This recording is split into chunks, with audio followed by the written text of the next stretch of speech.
معزز سامعین و ناظرین، السلام علیکم ورحمۃ اللہ وبرکاتہ۔ آج ہم سورہ الاعراف کی آیت نمبر 59 سے مطالعہ شروع کریں گے۔ یہ آج خیال ہے کہ یہ دو حصوں میں ہیں، یہ 59 سے 64 تک اور پھر 65 سے 72 تک۔ یہ دو انبیاء علیہ السلام کا ذکر ہے، نوح علیہ السلام اور دوسرا ہود علیہ السلام۔ یہ ان کا حصہ ہے جو اب اس کا آج ہم مطالعہ کریں گے۔ تو سب سے پہلے تلاوت۔ اعوذ باللہ من الشیطان الرجیم، بسم اللہ الرحمن الرحیم۔ لقد ارسلنا نوحا الى قومه فقال یا قوم اعبدوا اللہ ما لکم من الہ غیر انی اخاف علیکم عذاب یوم عظیم۔ قال الملأ من قومه انا لنراک فی ضلال مبین۔ قال یا قوم لیس بی ضلالۃ ولکنی رسول من رب العالمین۔ صدق اللہ العظیم۔ سورت کے آغاز میں شیطان کی حکم عدولی اور اس کی برائی کا ذکر کیا گیا تھا کہ وہ کن طریقوں سے بنی آدم کو گمراہ کرتا ہے اور انہیں جہنم تک لے جاتا ہے۔ اب یہاں اس حصے میں انبیاء اور رسل علیہ السلام اور ان کی قوموں کا ذکر ہے کہ کس طرح پہلی قوموں نے انبیاء اور رسل علیہ السلام کی دعوت حق کو شیطان کے ورگلانے پر قبول نہ کیا اور وہ عذاب الہی سے نیست و نابود کر دی گئی۔ ان تمام تاریخی حقائق کا حوالہ دے کر مشرکین مکہ کو خبردار کیا گیا ہے کہ وہ بھی گمراہ قوموں کی روش اختیار نہ کریں اور دعوت حق قبول کر کے فلاح پائیں۔ بصورت دیگر ان کا مقدر بھی عذاب الہی ہی ہوگا، دنیا میں بھی اور آخرت میں بھی۔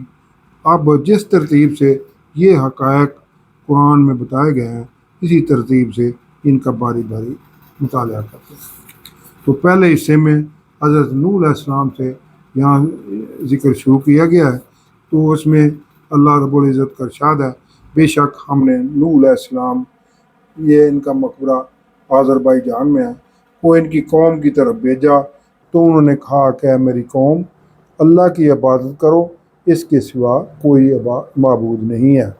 بے شک مجھے ڈر ہے کہ کسی بڑے دن تم پر عذاب الہی نہ آ جائے۔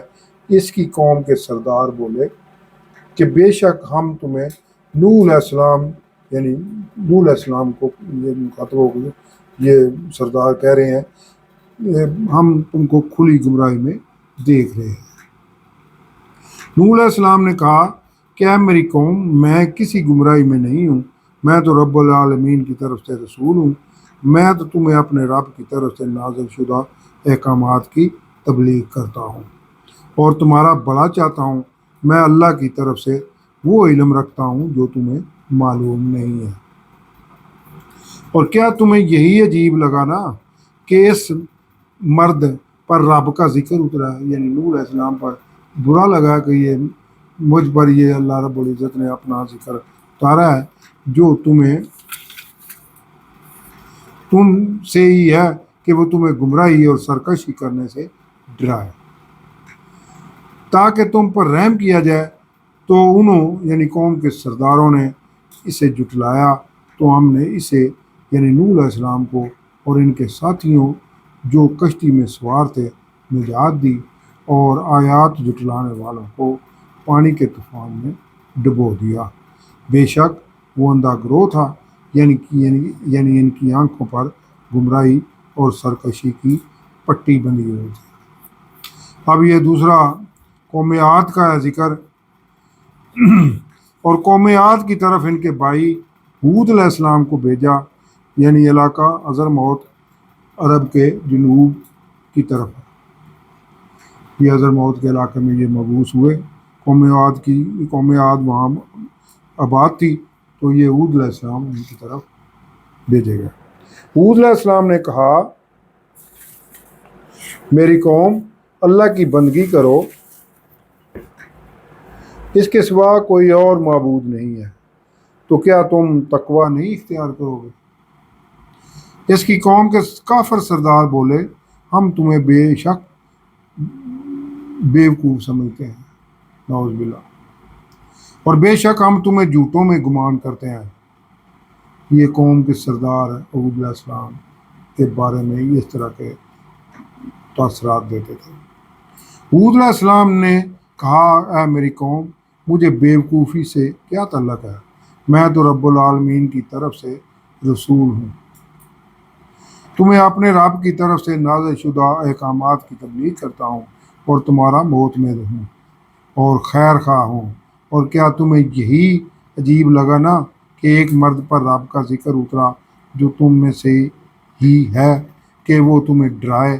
اور یاد کرو جب اس نے نوح علیہ السلام کی قوم پر عذاب کے بعد تمہیں وہاں بسایا اور تمہیں ضخیم الجثہ بنایا۔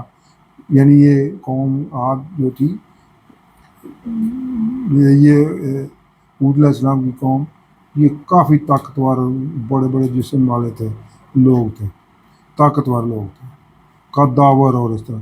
پس اللہ کی نعمتیں یاد کرو تاکہ تم فلاح پاؤ۔ سرداران بولے، کیا ہمارے پاس تم اس لیے آئے ہو کہ ہم اللہ کو پوجیں اور جو ہمارے باپ دادا پوجتے تھے انہیں چھوڑ دیں؟ تو لے آؤ وہ عذاب جس کا ہمیں وعدہ دے رہے ہو۔ یعنی ہم آباء و اجداد کی پیروی چھوڑنے والے نہیں ہیں، گمراہ آباء و اجداد کی پیروی چھوڑنے والے نہیں ہیں، تو جو عذاب لانا ہے لے، اگر تم سچے ہو۔ حود علیہ السلام نے کہا کہ ضرور تم پر تمہارے رب کا عذاب پڑے گا، کیا تم مجھ سے ان ناموں یعنی باطل معبودوں کی وجہ سے جھگڑ رہے ہو جو تم نے اور تمہارے آباء و اجداد نے عبادت کے لیے رکھ لیے ہیں، جس کی اللہ نے کوئی سند نہیں اتاری؟ تو اگر نہیں مان رہے، تم بھی انتظار کرو اور میں بھی انتظار کروں گا کہ کب تم پر عذاب آتا ہے۔ تو تم نے اسے یعنی حود علیہ السلام اور اس کے ساتھیوں کو اپنی رحمت سے نجات دی، تو ہم نے اسے یعنی حود علیہ السلام اور اس کے ساتھیوں کو اپنی رحمت سے نجات دی، اور جو ہماری آیات کو جھٹلاتے تھے ان کی جڑ کاٹ کر رکھ دی۔ یعنی پوری نافرمان قوم جو طاقت اور گھمنڈ میں کا شکار تھی، اس کو دنیا سے ہی صفحہ ہستی سے ہی نیست و نابود کر دیا گیا، کیونکہ وہ ایمان لانے والے نہیں تھے۔ حود علیہ السلام کی قوم کو پہلے 3 سال قحط آیا اور بارش بند کر دی گئی، پھر کالے اور سفید بادل بھیجے گئے اور بجائے بارش کے ان پر ایسی آندھی مسلط کر دی گئی کہ وہ انہیں پٹخ پٹخ کر مارتی تھی، جس سے تمام کی تمام قوم ہلاک ہو گئی۔ صدق اللہ العظیم۔